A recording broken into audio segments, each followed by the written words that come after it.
दोस्तों, मैं हैरिस सुल्तान हूं। आपने ये क्लिप देखी, वो स्वीडन था। और मुझे यकीन है आपने मुझे कई बार कहते सुना होगा कि स्वीडन अब खत्म हो चुका है। अब उसके लिए लड़ने का भी कोई मतलब नहीं है। मुझे पता है मेरी सोच बाहरी है और शायद स्वीडन के लोग ये ना सुनना चाहें, लेकिन अच्छी बात यह है कि वे अब जवाब दे रहे हैं। मैंने ये ट्वीट पहले 2-3 बार शेयर किया था। देखिए, स्वीडन में अफगानिस्तान और पाकिस्तान दोनों को मिलाकर भी जितने बम नहीं फटते, उससे ज्यादा बम फट रहे हैं। ये देश जो सिर्फ 15 साल पहले सबसे रहने लायक था, अब हर महीने 30 बम धमाकों तक कैसे पहुंच गया? वे शांति का मजाक उड़ा रहे हैं। स्वीडन के 69% शरणार्थी छुट्टियां मनाने उन्हीं देशों में जाते हैं जहां से भागे थे। क्या ये आश्चर्यजनक नहीं? आइए विजिग्रैड में लुइस का इंटरव्यू सुनते हैं। वह यमनी पूर्व मुस्लिम हैं, सुनिए उनकी बात। आप एक इस्लामिस्ट थे? हाँ, क्या आप सफल एकीकरण की कहानी नहीं हैं? हाँ, लेकिन मैं एक अपवाद हूँ, मैं एक असाधारण मामला हूँ। लुई अहमद, एक यमनी कंटेंट क्रिएटर जो स्वीडन में एक पूर्व शरणार्थी भी थे। किसी भी देश में जो आधिकारिक रूप से युद्ध में नहीं है, बमबारी की दूसरी सबसे बड़ी संख्या सिर्फ मेक्सिको के बाद। मुझे लगा जैसे मुझे यमन से निकालकर आईएसआईएस के केंद्र में डाल दिया गया हो। हर छुट्टी पर स्वीडन से सीरिया, इराक के लिए फ्लाइट्स जाती हैं। अगर स्वीडन लोगों को वापस आने से रोके और पूछे, तुम सीरिया गए थे, तुम्हें उत्पीड़न का डर नहीं, तो तुम शरणार्थी नहीं हो। स्वीडन या यूरोप में कोई बहुसांस्कृतिकता नहीं है, वहाँ समानांतर समाज हैं जो ठीक से काम नहीं करते। बैकॉन्ग में इतनी सारी लड़कियां आत्महत्या क्यों नहीं कर रही हैं? बालकनी गर्ल्स से वे लड़कियां हैं जिन्हें परिवार की इज्जत दागदार करने पर बालकनी से नीचे फेंक दिया जाता है। ये एक समस्याग्रस्त सामाजिक प्रयोग है जो अच्छा खत्म नहीं होगा। स्वीडन में गोलीबारी और घातक ट्रक हमला। कुरान जलाने की घटना से कई शहरों में 4 दिन तक हिंसा हुई। और वह आदमी जो कुरान जला रहा था, सलमान मोमिका, स्वीडन में मारा गया और स्वीडन ने उसे शरण देने से इनकार कर दिया। क्या यह हैरान करने वाला नहीं है? उन्होंने आईएसआईएस, तालिबान, इस्लामिक जिहादियों को शरण दी, पर उत्पीड़न से भाग रहे एक पूर्व मुस्लिम को जगह नहीं दी। उसने कई बार कहा था कि उसे मार दिया जाएगा और आखिरकार ऐसा ही हुआ। यही है स्वीडन। तो पश्चिम में जो ज्यादातर समस्याएं हम देखते हैं, वे खुद ही पैदा की गई हैं। ऐसा लगता है जैसे वे खुद ही बर्बाद होना चाहते हैं। इसी कारण तीसरे पक्ष, जो पहले छोटे दक्षिणपंथी जनवादी दल थे, अब अपने देशों में पहले या दूसरे सबसे बड़े दल बन रहे हैं। पिछली वीडियो में मैंने दिखाया था कि यह ऑस्ट्रेलिया में भी होगा। ऑस्ट्रेलिया में पॉलिन हैंसन की वन नेशन पार्टी दशकों से हाशिए की पार्टी रही है। मेरे हिसाब से यह ऑस्ट्रेलिया की सबसे बड़ी या दूसरी सबसे बड़ी राजनीतिक पार्टी बनेगी। जैसे रिफॉर्म यूनाइटेड किंगडम में, वैसे ही मरीन ले पेन की पार्टी फ्रांस और नॉर्डी जर्मनी में कर रही है। यह पूरी दुनिया में हो रहा है और अब स्वीडन में भी होगा। पहले इसे खत्म करते हैं, फिर और बताएंगे। क्या आप लाखों मुसलमानों को ये सिखा पाएंगे कि उन्हें कुरान जलाने को स्वीकार करना चाहिए? कल रात उनके अपार्टमेंट में हत्या कर दी गई। ये स्वीडन के इतिहास की सबसे बड़ी गलती थी। मैंने देखा कि स्वीडिश सरकार और व्यवस्था अपने ही लोगों को विफल और धोखा दे रही थी। अब मैं उस पर भरोसा नहीं कर सकती थी। मैंने सोचा, अगर आप स्वीडिश लोगों के साथ जिन्होंने ये साम्राज्य बनाया ऐसा करते हैं, तो भविष्य में मेरे साथ कैसा व्यवहार होगा। लेकिन स्वीडन में ये बातचीत शायद 20-30 तक नहीं होगी और मैं स्वीडिश लोगों का इंतज़ार करते करते थक चुकी हूँ। स्वीडन पहला यूरोपीय देश था जिसने शरिया पेट्रोल की अनुमति दी थी। स्वीडन में महिलाओं का जीवन सीमित है। ये पैटर्न जेंडर अपार्थाइड की याद दिलाते हैं, जो कुछ उपनगरों में महिलाओं और लड़कियों को प्रभावित करता है। धार्मिक युवकों के समूह ने यह जगह ढूंढ ली और अब वे लड़कियों को पार्टी में जाते समय रोक रहे हैं और उन्हें समझाने की कोशिश कर रहे हैं कि वे वहां न जाएं, शांति से। आप पर शांति बनी रहे। हम जा रहे हैं, ये कैमरा हटाओ। हम ये कैमरा हटाने जा रहे हैं। हम ये कैमरा हटाने जा रहे हैं। हमें धोखा लग रहा है। मेरी जिंदगी बिखर रही है। कोई कुछ नहीं कर रहा है। मैं तुम्हारी खिड़कियां तोड़ दूंगा। आज रात सावधान रहना। तुम सो नहीं पाओगे। आज रात तुम्हारी खिड़की तोड़ी जाएगी। इंतजार करो और देखो। मुझे भी कुत्तों से नफरत है। पड़ोसी परेशान है कि वह अकेली रहती है कि उसके पास कुत्ते हैं। इस्लाम की व्याख्या में यह अपवित्र जानवर है कि वह दोस्तों संग बरामदे में शराब पीती है। जब मैं घर आई तो मैंने देखा कि मेरे फूलों को नुकसान पहुंचाया गया है, उन्होंने मेरी चीजें तोड़ दी थीं। यह इस्लाम की कुछ निश्चित व्याख्याएं नहीं हैं। मोहम्मद को कुत्तों से नफरत थी। ऐसा इसलिए है क्योंकि अगर आपके घर में कुत्ते हैं तो फरिश्ते आपके घर में नहीं आते। वे इसी पर विश्वास करते हैं और मोहम्मद ने वास्तव में यह बात बनाई थी। यहूदी उनसे बाइबल की आयतों की व्याख्या करवाकर उनकी परीक्षा लेते थे। वे सब जानते थे। अगर आप हमारे भगवान के सच्चे संदेशवाहक हैं तो आपको इन आयतों का पता होना चाहिए। वे 3 दिन इंतजार करते रहे और मोहम्मद सोचते रहे, मैं उन्हें कैसे बताऊं। और फिर बाद में मोहम्मद ने कहा कि फरिश्ता जिब्राइल उनके पास आने वाला है और उन्हें उन आयतों की व्याख्या करेगा। घर में छोटा पिल्ला था, इसलिए फरिश्ता जिब्राइल नहीं आए क्योंकि वह उनसे डरते हैं। तो उसने बस इसे पूरी तरह से बना लिया, उसने खुद ही बना लिया और अब हमें इससे निपटना है। जब मैं घर आई, हाँ, चीजें बर्बाद हो चुकी हैं। उन्होंने अनुमति दी। कुछ महिलाएं मेरे पोर्च पर आकर शराब न पीने के लिए समझाने लगी। तुम यहाँ शराब नहीं पी सकती।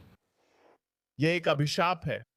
जब उनकी संख्या कम होती है तो वे ऐसे ही बर्ताव करते हैं जैसे, ओह हम तो बहुत मासूम हैं, प्लीज, और आपको बुरा लगता है। आप ठीक हैं। हम इस अब्दुल को क्यों परेशान कर रहे हैं? हम इस सलमा को क्यों परेशान कर रहे हैं?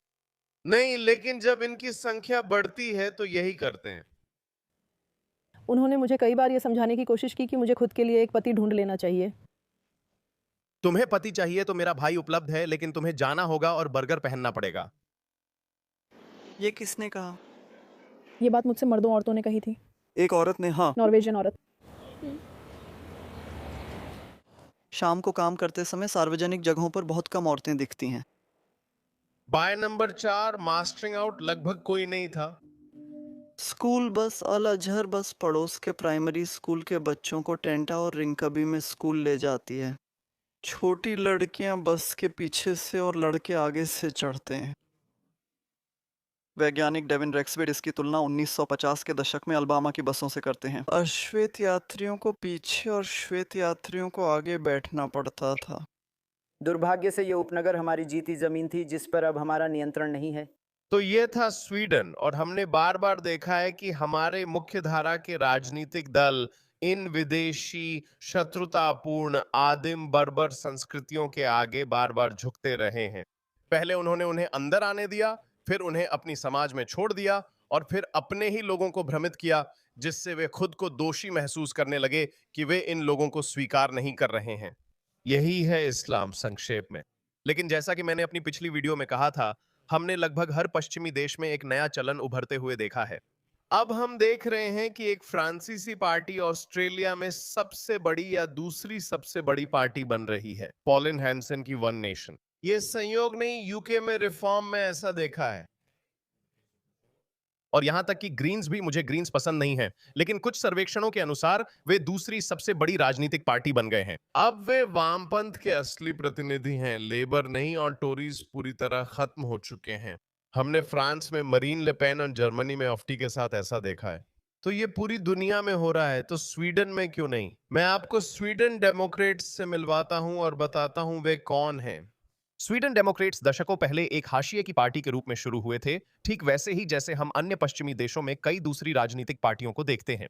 समय के साथ वे मुख्य धारा के करीब आ गए और 20वीं सदी के अंत तक बहिष्कृत होने की छवि छोड़ दी। ऐसा क्यों हो रहा है? क्या कोई संबंध दिख रहा है? स्वीडन में वे तीसरी सबसे बड़ी पार्टी बने। उनकी तुलना यूरोप के अन्य दक्षिणपंथी प्रवासी विरोधी आंदोलनों जैसे ऑल्टरनेटिव फॉर डॉइचलैंड या मरीन ले पेन की पार्टी से की गई है। ये प्रवृत्ति सिर्फ स्वीडन नहीं, कई देशों में दिखती है। मैं सोचता हूं ऐसा क्यों है। मैं सोचता हूं कि ये अत्यंत प्रबुद्ध श्वेत यूरोपीय लोग ऐसा क्यों कर रहे हैं। लोग अचानक लोक लुभावन राष्ट्रवादी क्यों हो रहे हैं, मैं यही सोचता हूं।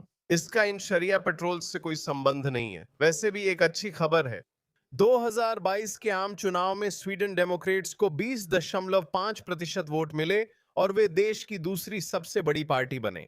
इससे उन्हें रिक्सडैग की 349 सीटों में से 73 सीटें मिली।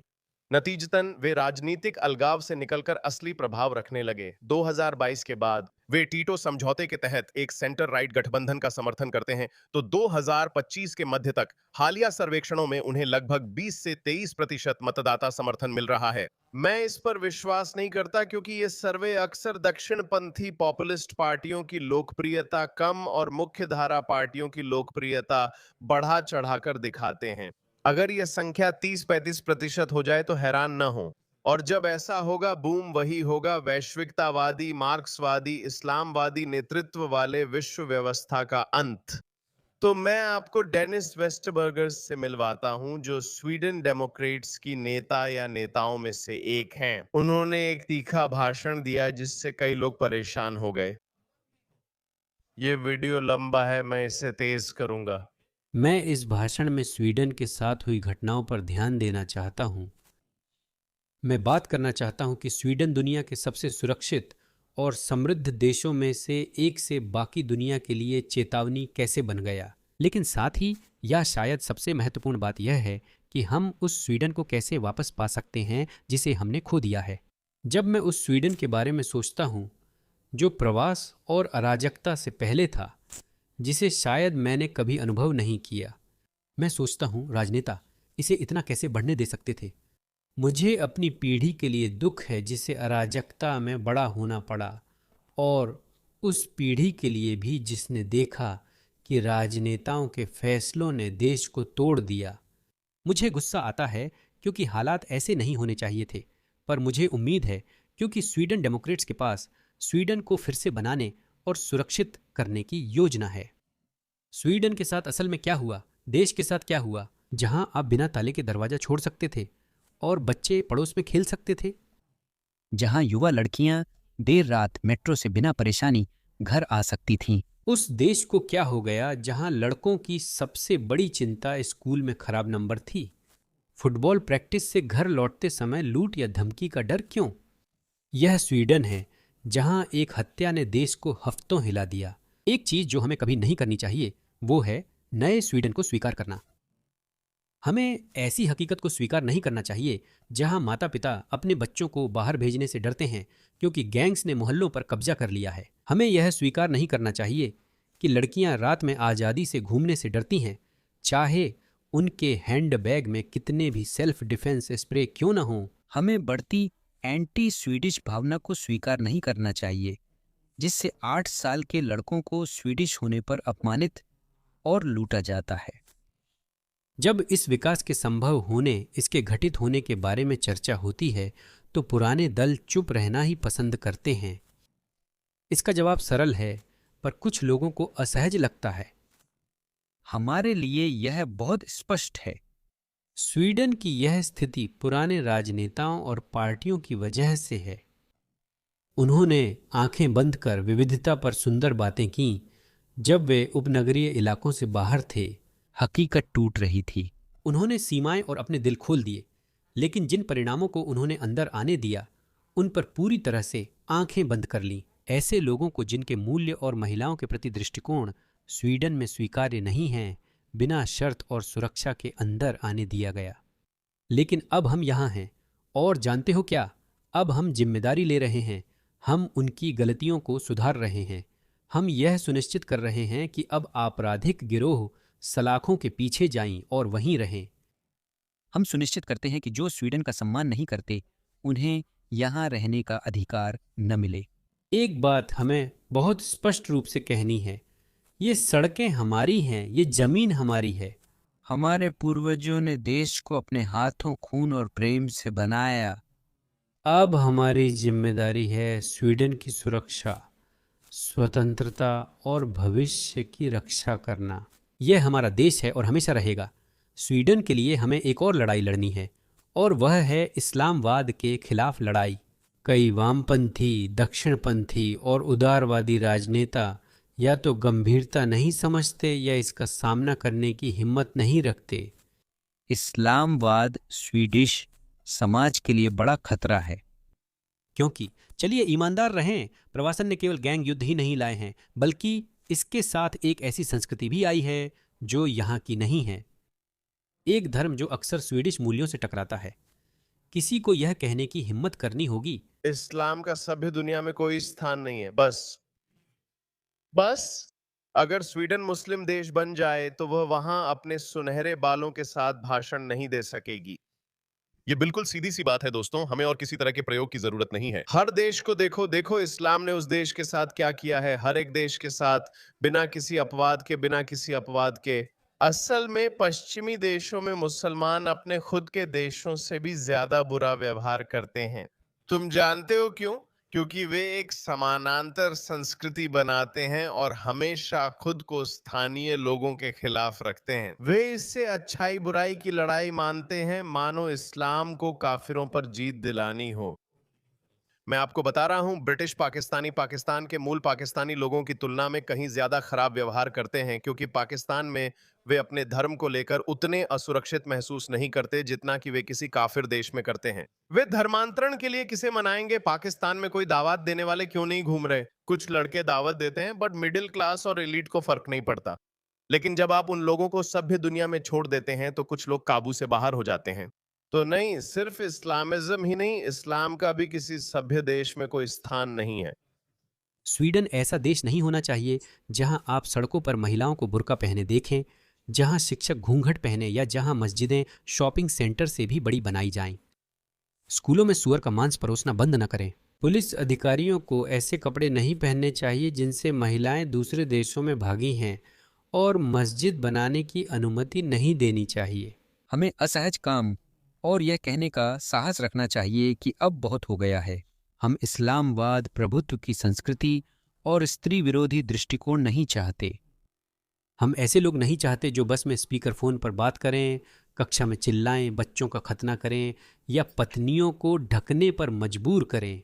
उन्हें बाहर और वापस भेजो। स्वीडन वह देश है जहां हमें कतार में खड़ा होना पसंद है, जहां लड़कियां छोटी स्कर्ट पहनती हैं और जहां समुदाय की भावना यूरोप के किसी भी अन्य देश की तुलना में अधिक मजबूत है। मैं वादा कर सकता हूं कि मैं यह सुनिश्चित करने के लिए लड़ूंगा कि हर वह मस्जिद जो किसी भी प्रकार के कट्टरपंथ में शामिल है उसे ध्वस्त कर दिया जाएगा। कृपया कृपया ऐसा करें। मुझे लगता है जितनी मस्जिदें हमें पता हैं उससे कहीं ज्यादा हैं। बस कल ही या शायद कुछ दिन पहले जानकारी आई थी कि स्वीडन की एक मस्जिद में 7 साल की एक लड़की के साथ जननांग विकृति की गई थी।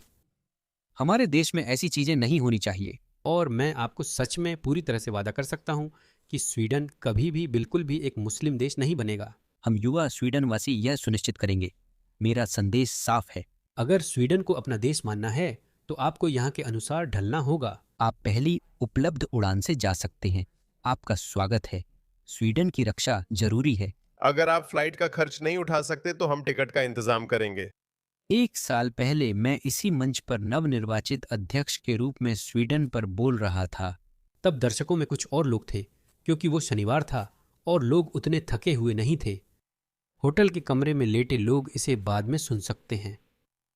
फिर मैंने स्वीडन के पुराने समय के बारे में, भविष्य के लिए अपनी कल्पनाओं और उम्मीदों के बारे में बात की, और तब से बहुत कुछ बदल चुका है। हमने ऐसे सुधार लागू किए हैं जो सचमुच हमारे देश को बदल रहे हैं।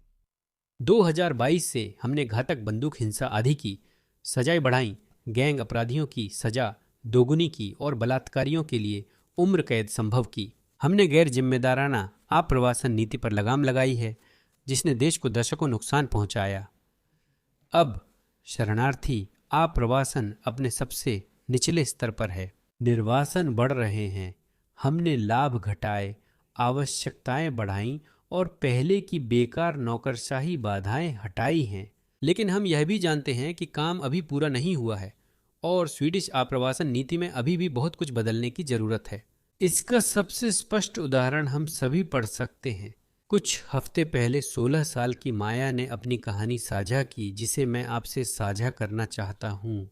आज माया पार्ट टाइम नौकरी से लौटते हुए गर्लफ्रेंड से फ़ोन पर बात कर रही थी, जैसा कि हम में से कई लड़कियां करती हैं, थोड़ा सुरक्षित महसूस करने के लिए।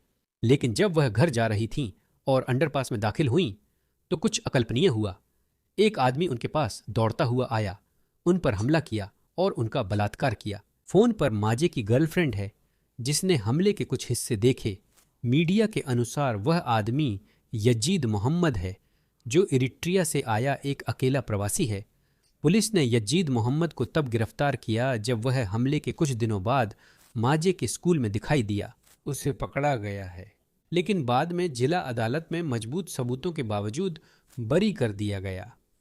मैंने उस मामले को कवर किया था। मुझे लगता है वही मामला था जिसमें कहा गया था कि यह ज्यादा देर तक नहीं चला। यही जज ने कहा था। मुझे लगता है वही मामला था जो दुनिया भर में चर्चित हुआ। ये बहुत भयानक है। यजीद मोहम्मद कितना सामान्य है। उसके बरी होने के पक्ष में वोट देने वालों का जिक्र था। क्या एक सोशल डेमोक्रेट और सेंटर पार्टी के सदस्य का अंदाजा लगाया जा सकता है? इसके बाद मेजा को अपने गृहनगर में कई बार अपने बलात्कारी का सामना करना पड़ता है। मामला अपील कोर्ट जाता है। मोहम्मद को हमले बलात्कार का दोषी ठहराने पर उसकी सजा क्या होगी? 3 साल की जेल और कोई निर्वासन नहीं। स्वीडिश नागरिकता न होने पर भी बलात्कार को निर्वासन योग्य गंभीर अपराध नहीं माना गया। यजीद मोहम्मद अब या कुछ सालों में जेल से रिहा हो जाएगा और स्वीडन में आज़ादी से रह सकेगा। यह मामला दिखाता है कि पुरानी पार्टी की प्रवासन नीतियों ने लड़कियों के लिए कितनी बड़ी धोखाधड़ी की है। हमारे देश में हमारी सुरक्षा हमसे छीनी गई है। सोशल डेमोक्रेट्स और मॉडरेट्स प्रवासन से जुड़े खतरे को मानने से इनकार करते हैं।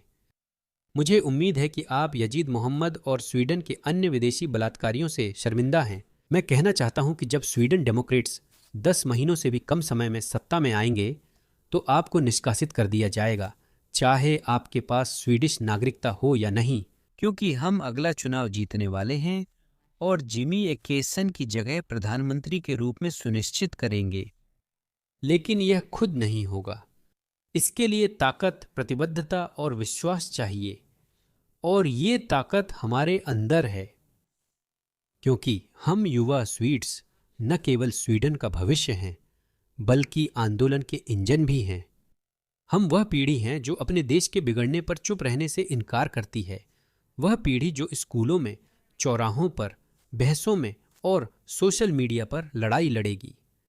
हम हजारों जुनूनी युवा हैं जिनका उद्देश्य एक ही है, चुनाव जीतना, लेकिन स्वीडन को लौटाना और आने वाली पीढ़ियों को विश्वास योग्य भविष्य देना भी जरूरी है। मैं स्पष्ट कर दूं, युवा स्वीडन वासी स्वीडन डेमोक्रेट्स के चुनाव अभियान का मजबूत हिस्सा होंगे। हम स्वीडन को दिखाएंगे कि युवा पीढ़ी हालिया सहयोग से शुरू बदलाव का समर्थन करती है और जरूरी परिवर्तन चाहती है। हालांकि आज यहाँ मेरा भाषण शायद कुछ हद तक निराशाजनक रहा हो, लेकिन वास्तव में मुझे भविष्य के लिए उम्मीद है। मुझे आशा मिलती है जब मैं घूमता हूँ और उन युवाओं से मिलता हूँ जो मेरी तरह स्वीडन के लिए संघर्ष करते हैं। मैं देखता हूँ कि हमारी नीतियाँ और चुनाव से पहले सकारात्मक जनमत सर्वेक्षण आ रहे हैं। अगर स्वीडन में बदलाव इसी तरह जारी रहे और चुनाव के बाद बढ़ें, तो मैं भविष्य को लेकर आशावादी हूँ। मेरा नज़रिया उज्ज्वल है। मेरी आशा और जिस चीज़ पर मैं वास्तव में विश्वास करता हूँ वह यह है कि मेरे भविष्य के बच्चों के लिए गैंग युद्ध सिर्फ इतिहास की किताबों में एक अध्याय का शीर्षक होगा। जनसंख्या प्रवासन सिर्फ चेतावनी उदाहरण है। मेरे भविष्य के बेटों को कभी भी इस बात का डर नहीं होना चाहिए कि उन्हें प्रवासी गैंगों द्वारा सिर्फ इसलिए लूटा जाएगा क्योंकि वे स्वीडिश हैं। मेरी भविष्य की बेटियों को रात में अकेले घर लौटने में कभी भी अपने कंधे के ऊपर देखना न पड़े, उन्हें डर न लगे। यही वह चीज़ है जिसके लिए मैं लड़ रहा हूँ। यही वजह है कि हम सब लड़ रहे हैं। हम अपना स्वीडन वापस ले रहे हैं। उन लोगों के लिए जिन्होंने इसे अनुभव किया लेकिन फिर इसे गायब होते देखा, और हमारे लिए जिन्हें कभी इसका अनुभव करने का मौका नहीं मिला, और उन बच्चों के लिए जो उस स्वीडन में बड़े होंगे जिसने अपनी शान पाई है, क्योंकि स्वीडन फिर से स्वीडन बनेगा। धन्यवाद। माफ कीजिए, मुझे आपको पूरा भाषण सुनाना पड़ा क्योंकि यह बहुत प्रभावशाली है। ये एआई अनुवादित वीडियो था, इसलिए तालियां नहीं सुनाई दी। दोस्तों, ये हर जगह हो रहा है। अचानक दुनिया के सबसे प्रबुद्ध लोग जो अपनी सीमाएं खोलते हैं, जो अपने मोहल्ले खोलते हैं, जो अपना दिल दुनिया भर के लोगों के लिए खोलते हैं, अचानक एक पीढ़ी के भीतर वे और अधिक राष्ट्रवादी और अधिक जातिवादी और अधिक अपनी संस्कृति की रक्षा करने वाले बनते जा रहे हैं। क्यों? क्योंकि उन्हें बताया गया था कि आप जानते हैं सभी इंसान बराबर हैं, सबको आने दो और कुंबाया गाने दो, पर ऐसा नहीं होता। कुछ संस्कृतियां बर्बर, आदिम, पुरातन और प्राचीन हैं और उनका सभ्य दुनिया में कोई स्थान नहीं है, और इस्लाम ऐसी ही एक संस्कृति है। इसलिए अपने देश से इस्लाम को दूर रखें।